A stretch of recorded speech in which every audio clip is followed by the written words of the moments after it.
Épisode 1, la vie d'avant. Un bonheur simple. Bonjour. Je m'appelle François, j'ai 36 ans et je vis dans une petite maison aux portes de Lyon. Je travaille comme technicien dans une entreprise de maintenance industrielle. C'est un métier simple, parfois fatigant, mais il me permettait de rentrer tôt à la maison, là où tout avait réellement de la valeur pour moi. Avant que ma vie ne bascule, je me considérais comme un homme ordinaire, heureux de peu, attaché aux mêmes rues, au même café, au même visage du quartier. Et surtout à une femme, Chloé. Je l'ai rencontrée 6 ans plus tôt, dans une petite librairie près de la place Bellecour. Je me souviens encore de ce moment comme d'une scène trop parfaite pour être réelle. J'avais fait tomber un livre, maladroit comme toujours, et l'avais glissé jusqu'à ses pieds. Quand je me suis baissé pour le ramasser, elle s'est penchée en même temps, et nos regards se sont croisés.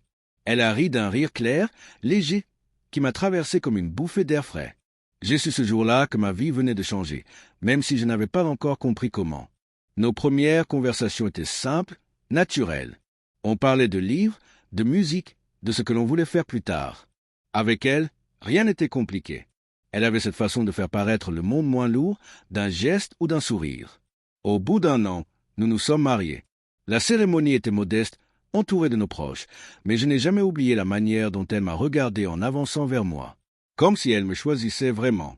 Nous avons emménagé dans une petite maison en périphérie. Les matins étaient nos préférés. On prenait le café sur la terrasse, même en hiver, emmitouflé dans des couvertures. Chloé disait que le froid réveille le cœur mieux que le soleil. C'était notre rituel, notre façon de commencer la journée en se rappelant que, malgré tout, le monde pouvait être doux. Puis est arrivée notre fille, Lina, une enfant vive, curieuse, qui semblait avoir hérité de la lumière de sa mère. Je me souviens du jour où je l'ai tenue pour la première fois. J'avais l'impression que tout ce qui m'avait blessé, tout ce qui m'avait manqué dans la vie, disparaissait d'un coup. Nous étions une famille simple, mais heureuse. Chloé riait en disant que le bonheur n'a pas besoin d'être spectaculaire pour être vrai. Pendant des années, notre vie a suivi ce rythme tranquille, presque musical. Je rentrais du travail, Chloé me racontait sa journée. Lina courait partout, et la maison sentait toujours le thym, parce qu'elle en ajoutait dans presque tous les plats. Elle disait que ça guérissait tout. Et je la croyais. Je la croyais en tout. Rien alors ne laissait imaginer que le temps nous comptait déjà les jours. Que notre bonheur, si solide en apparence, reposait en réalité sur un fil invisible, prêt à se rompre à la moindre ombre. Mais à cette époque, je ne voyais rien de tout cela. Je vivais, j'aimais, et je pensais que tout cela durerait toujours. Épisode 2, l'annonce. Les premiers signes sont apparus discrètement, presque timidement, comme si la maladie hésitait encore à se montrer. Chloé disait qu'elle était simplement fatiguée. Elle mettait cela sur le compte des nuits agitées de Lina, de son travail au centre culturel, de l'hiver qui n'en finissait pas. J'ai voulu la croire, parce que croire autre chose m'aurait obligé à imaginer ce que je refusais de voir. Puis il y a eu ce soir, un jeudi de février. Je préparais le dîner, et Lina coloriait assise par terre. J'ai entendu un bruit sourd dans le salon. Quand je suis arrivé, Chloé était étendue au sol, le visage pâle, les mains tremblantes. Elle m'a assuré que ce n'était rien, que ça lui arrivait parfois, qu'elle s'était relevée trop vite. Mais dans ses yeux, j'ai vu une peur qu'elle ne voulait pas nommer. J'ai appelé un taxi sans discuter. À l'hôpital, le silence des couloirs me semblait plus lourd que d'habitude. Les examens se sont enchaînés. Prise de sang, scanner, analyse dont je ne comprenais pas les termes. Les médecins parlaient entre eux d'un ton grave, presque respectueux, comme si chaque mot pouvait changer quelque chose. Nous attendions, assis l'un contre l'autre, les mains serrées jusqu'à en avoir mal. Quand le médecin est revenu, il n'a pas tourné autour des phrases. Il a parlé lentement, posément, comme on parle à quelqu'un qui a besoin de comprendre mais qui ne veut pas entendre. C'est sérieux, très sérieux. Une maladie rare, agressive, qu'ils avaient détectée tard. Ils nous ont expliqué les traitements possibles, les probabilités, les risques. Je me souviens avoir hoché la tête, posé des questions mécaniques, mais à l'intérieur, tout se brisait. Chloé, elle, restait silencieuse, les yeux fixés sur un point invisible. Elle n'a pleuré que lorsque Lina est entrée dans la chambre pour lui apporter un dessin. Une maison, un soleil et nous 3 mains dans la main. Les semaines suivantes ont été une succession de rendez-vous médicaux, d'espoirs trop fragiles, de nuits passées à écouter sa respiration, de jours où je faisais semblant d'être un pilier alors que je vacillais à chaque instant. Je cachais la vérité à Lina autant que je pouvais. Je lui disais que maman avait besoin de repos, qu'elle prendrait des médicaments forts comme des super-héros. Elle me croyait. Les enfants veulent croire. La maison avait changé. Les odeurs de thym avaient laissé place aux parfums froids des désinfectants et des médicaments. Le silence était installé, un silence lourd, agaçant, celui qui s'impose quand les mots n'apportent plus de réconfort. Je faisais tout pour alléger ses journées. Préparer ses plats préférés, lire pour elle lorsque la fatigue l'empêchait d'ouvrir les yeux, lui tenir la main pendant les traitements. La voisine du dessous, Madame Bertrand, venait parfois déposer une soupe chaude, prendre Lina pour 1 heure ou 2, juste pour que je puisse respirer. Elle ne posait pas de questions. Elle voyait bien que je m'effondrais petit à petit. Je me souviens d'un soir particulier. Chloé, très affaiblie, m'a regardé longuement sans parler, puis elle a murmuré qu'elle avait peur. Pas de mourir. De nous laisser seuls, Lina et moi. J'ai voulu la rassurer, lui dire que tout irait bien, que nous allions nous battre, mais ma voix s'est brisée. Nous savions tous les deux que la bataille était inégale. C'est à ce moment-là que j'ai réellement compris que notre vie venait de changer d'une façon irréversible. Rien ne redeviendrait comme avant. Et je me suis accroché à chaque seconde avec elle, comme si les retenir pouvait retarder l'inévitable. Épisode 3. La perte irréparable. Les derniers mois ont défilé comme un long couloir, où chaque porte se fermait l'une après l'autre. Les traitements n'avaient plus l'effet espéré, les médecins parlaient surtout de confort, et Chloé, elle, se fatiguait au moindre geste. Pourtant, elle gardait cette douceur dans le regard, cette façon de sourire même quand la douleur la clouait au lit. Je passais mes journées à ses côtés dès que je le pouvais, et mes nuits à écouter chaque respiration, craignant que l'une d'elles soit la dernière.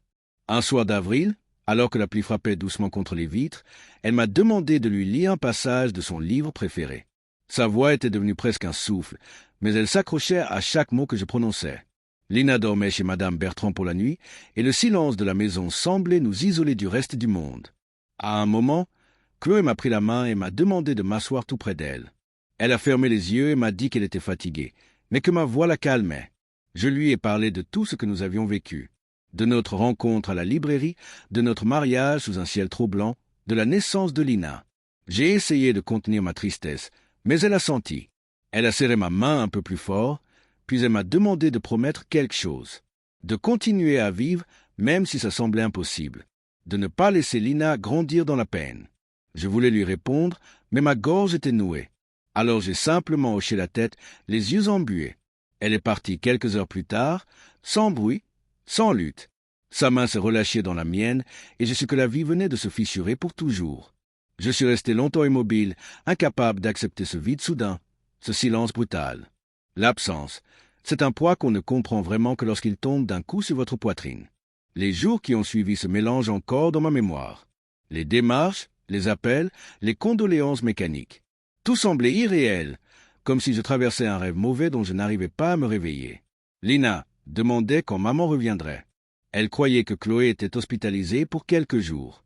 Je n'avais pas le courage de briser encore une fois notre monde. Le jour de l'enterrement, le ciel était gris, mais sans pluie. Lina tenait une petite fleur qu'elle avait cueillie elle-même. Je marchais comme un homme coupé en deux, tiré entre la nécessité d'être fort pour ma fille et l'envie de m'effondrer complètement. Les proches parlaient doucement autour de nous, mais leurs mots glissaient sur moi comme de l'eau sur une vitre. Rien ne réchauffait ce vide. De retour à la maison, tout semblait étranger. Les objets n'avaient plus le même sens. La tasse de Chloé était encore près de l'évier. Son écharpe pendait sur le dossier d'une chaise. Je n'ai rien osé toucher. Je suis resté des heures assis dans le salon, à écouter le tic-tac de l'horloge qui, ironiquement, continuait son chemin alors que le mien semblait s'être figé. Au fil des semaines, les gens du quartier ont repris leurs habitudes. Les visites se sont espacées, les messages aussi. Chacun retournait à sa vie. Il ne restait que nous deux, Lina et moi, tâchant de réapprendre à respirer dans une maison devenue trop silencieuse. Et c'est là que, pour la première fois, j'ai réellement ressenti cette solitude particulière, celle qui suit la perte irréparable et qui s'installe comme une ombre qu'on ne peut pas chasser. Épisode 4. Deux solitudes qui se croisent. Les semaines passaient, et malgré mes efforts pour reprendre un rythme, je vivais comme un homme en apnée. Je m'occupais de Lina, j'allais travailler, je rangeais la maison, mais tout cela se faisait sans véritable présence. Je me contentais d'avancer. Les soirs étaient les plus difficiles, lorsque la maison devenait trop grande, trop vide. C'était dans ces moments-là que la solitude prenait toute la place, s'étalant dans chaque pièce comme une ombre familière. Un mardi soir, en rentrant du travail, j'ai trouvé Camille assise sur les marches de l'immeuble. Je la connaissais depuis des années sans jamais vraiment la connaître. Elle habitait l'appartement en face d'une autre avec son mari, Maxime, jusqu'à l'accident. Il formait ce genre de couple discret, toujours poli, toujours souriant. Après la mort de Chloé, j'avais remarqué chez Camille une douleur très similaire à la mienne. Une façon de marcher plus lentement, de parler plus bas, comme si tout son corps essayait encore de comprendre ce qui s'était passé. Ce soir-là, elle tenait une enveloppe entre les mains. Ses yeux étaient rouges et elle semblait hésiter à se lever. En me voyant, elle s'est forcée à sourire, un sourire fragile qui se brisait au coin des lèvres. Je me suis assis à côté d'elle sans trop réfléchir. Elle m'a tendu la lettre, incapable de parler. C'était un courrier administratif concernant l'accident de Maxime, une mise à jour froide et impersonnelle, comme le sont souvent ces documents. Ce genre de lettre qui rouvre une blessure que l'on croyait refermée depuis quelques jours. Elle m'a dit qu'elle n'arrivait plus à supporter de recevoir ce type de nouvelles seule. Nous sommes restés là un moment, sans bouger, sans chercher de mots. Il n'y avait rien à dire de toute façon. La douleur, quand elle est trop grande, ne se commente pas. Elle se partage simplement par la présence. Peu à peu, elle s'est mise à parler. Elle m'a raconté l'accident, les appels, l'attente à l'hôpital, puis cette période étrange où les gens sont très présents avant de disparaître soudainement, comme si la souffrance était contagieuse. J'ai hoché la tête. Je comprenais parfaitement. Les premières semaines, tout le monde propose son aide. Puis la vie des autres reprend le dessus et vous restez seul avec votre manque. À partir de ce soir-là, Camille et moi avons commencé à nous croiser plus souvent. Parfois par hasard, parfois parce que l'un de nous trouvait une excuse pour frapper à la porte de l'autre. Rien d'inapproprié, rien qui ressemblait à une relation naissante. Simplement deux personnes qui tentaient d'occuper le silence, de remplir ce vide qui était devenu trop lourd à porter seul. Elle venait parfois chercher Lina à l'école lorsqu'une réunion me retenait plus tard. Elle disait que ça lui faisait du bien de marcher un peu, de se sentir utile. Je voyais que cela lui arrachait un sourire, et c'était déjà beaucoup. Une fois, elle a apporté un plat qu'elle avait préparé, affirmant qu'elle en avait fait trop pour elle seule. Nous avons mangé ensemble, Lina à côté de nous, racontant sa journée avec cette énergie que seuls les enfants possèdent encore quand les adultes se délitent. Ce soir-là, j'ai remarqué que Camille riait pour la première fois depuis longtemps. Un rire discret, presque timide, mais un rire tout de même. Et j'ai senti en moi une sorte de soulagement, comme si voir quelqu'un d'autre se relever m'aidait à croire que je pourrais en faire autant un jour. Nos échanges n'étaient jamais lourds. Nous ne cherchions pas à analyser notre douleur ou à nous consoler. Nous partagions juste des instants simples. Une tasse de thé, un trajet, un bonjour un peu plus sincère. Deux solitudes qui, sans le vouloir, commençaient à se reconnaître. Je ne savais pas alors que c'était le début de quelque chose d'essentiel. Pas un nouveau chapitre, pas un espoir de remplacer quoi que ce soit. Simplement un fil discret qui reliait deux vies brisées et les empêchait de sombrer complètement. Épisode 5, la phrase qui a tout changé. Les mois ont passé, et même si la douleur restait là, immobile, ancrée dans chaque recoin de mon quotidien, j'apprenais peu à peu à vivre avec elle. Pas à l'oublier, pas à la diminuer, juste à la supporter sans m'effondrer. Lina grandissait, rendant la maison un peu moins silencieuse. Elle posait encore des questions sur sa mère, mais ses mots étaient moins lourds, moins urgents. Les enfants, eux, avancent. Ils ne renient pas le passé, mais ils refusent d'y rester. C'est nous, les adultes, qui nous accrochons aux ruines. Camille et moi continuons à nous croiser régulièrement. Nos échanges étaient devenus une habitude douce, un point d'ancrage. Elle m'aidait parfois avec Lina. Je l'aidais lorsqu'une démarche administrative la submergeait. Mais jamais nous n'avions parlé de nos sentiments, ni de ce que notre présence mutuelle représentait réellement. C'était comme un accord silencieux. Nous partagions la solitude, mais sans chercher à combler les vides que nos époux avaient laissés. Un matin de novembre, alors que je sortais les poubelles, j'ai aperçu Camille en bas de l'immeuble. Elle avait l'air épuisée, les traits tirés, comme si la nuit l'avait traversée sans indulgence. Je me suis approché et lui ai demandé si tout allait bien. Elle a hésité un instant, puis elle a secoué la tête. Elle venait de recevoir un appel concernant les dernières formalités liées à la succession de Maxime. Une étape administrative, mais qui venait rouvrir une blessure déjà trop profonde. Je l'ai invitée à monter prendre un café. Elle a accepté. Nous avons parlé longuement dans la cuisine, la vapeur du café brouillant légèrement l'air entre nous. Elle m'a confié que, depuis la mort de Maxime, elle se sentait comme une ombre dans son propre appartement. Elle rentrait, faisait ce qu'elle avait à faire, puis s'enfermait dans un silence qui devenait chaque jour plus oppressant. J'écoutais sans l'interrompre, comprenant chaque mot mieux que quiconque. À la fin, elle m'a regardé avec une sincérité désarmante. J'ai compris qu'elle était au bord d'un effondrement qu'elle retenait depuis trop longtemps. Plus tard dans la journée, nous sommes sortis pour accompagner Lina à l'école. Le ciel était bas, presque blanc, et un vent froid traversait la rue. À mi-chemin, Camille s'est arrêtée. Elle m'a regardé avec une expression que je n'oublierai jamais, une fatigue immense, mais aussi une gratitude fragile, presque enfantine. Je lui ai demandé doucement comment elle se sentait aujourd'hui. Une question simple, que je posais presque par réflexe, mais qui, pour elle, semblait contenir bien plus que des mots. C'est alors qu'elle a baissé les yeux. Ses lèvres ont tremblé et elle a soufflé d'une voix brisée, mais claire. « Vous êtes le seul à encore me demander comment je vais. » Il y a eu un moment de silence. Pas un silence lourd, ni douloureux. Un silence qui ressemblait à une vérité qui trouve enfin sa place. Je n'ai rien répondu. Je me suis contenté de rester là, à côté d'elle, comprenant que cette phrase n'était pas seulement un constat, mais un appel, peut-être même une forme d'espoir. Ce jour-là, j'ai compris que nous partagions quelque chose de plus important que la souffrance. Nous partagions la volonté de continuer à vivre, malgré tout. Pas pour remplacer nos absents, pas pour recommencer une histoire trop tôt, mais simplement pour avancer ensemble à un rythme humain, fragile et sincère. Les semaines suivantes ont confirmé ce que nous savions déjà sans l'avoir dit. Nous n'étions plus seulement deux voisins unis par le deuil. Nous étions deux êtres qui, sans se tenir la main, marchaient dans la même direction. Un soutien discret, une présence stable, une façon de reprendre goût au monde sans trahir ce que nous avions perdu. La vie n'est jamais redevenue celle d'avant. Elle ne le pouvait pas, mais elle est redevenue vivable.